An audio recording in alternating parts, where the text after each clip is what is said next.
Dall'Istituto Cerletti 13 nuove promesse per la viticoltura trevigiana. Sono i 13 studenti della Scuola Enologica di Conegliano, premiati con altrettante borse di studio dal Condifesa Treviso, che hanno partecipato nel corso dell'anno scolastico e nei mesi estivi ad un particolare percorso fatto di ricerca e attività sul campo, teso a valorizzare un concetto chiave dell'agricoltura del futuro, la sostenibilità. Quest'anno abbiamo cercato di utilizzare tutti i farmaci non classificati e quindi molto sostenibili. Abbiamo cercato anche di alternare la loro classificazione MOA e addirittura di introdurre la classificazione MOA in questi agrofarmaci, riuscendoci possiamo dire, e quindi siamo molto contenti e soddisfatti. Quali sono le vie che tracciate e che suggerite?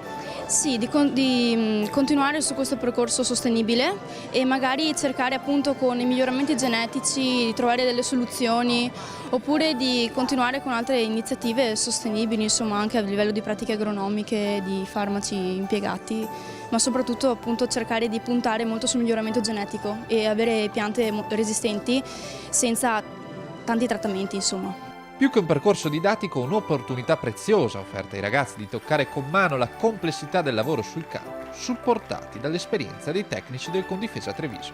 È fondamentale. Noi abbiamo la fortuna di avere delle varietà che sono richieste dal mercato e quindi dobbiamo solo sviluppare dei tecnici, raggiungere portare a conoscenza dei tecnici che possono accrescere e arricchire ancora di più quello che è già un territorio tra virgolette ricco, che fa la nostra fortuna, soprattutto in questo periodo dove di crisi nei vari settori produttivi purtroppo non ne manca. Quindi abbiamo proprio bisogno di dare questa opportunità a questi ragazzi che però di gran lunga poi ci restituiranno il tutto.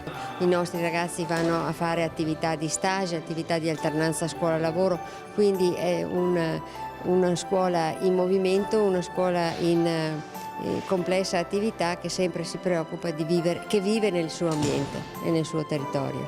Percorso formativo che da 9 anni mette a frutto la collaborazione tra Condifesa Treviso e Scuola Enologica e che quest'anno è stato tributato alla memoria di Flavio Bortolato, direttore del Condifesa scomparso quest'estate, al quale sono state intitolate le borse di studio.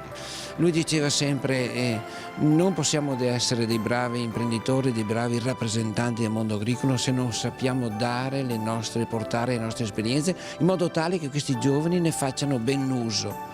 E fare ben uso delle nostre capacità, questo significa eredità.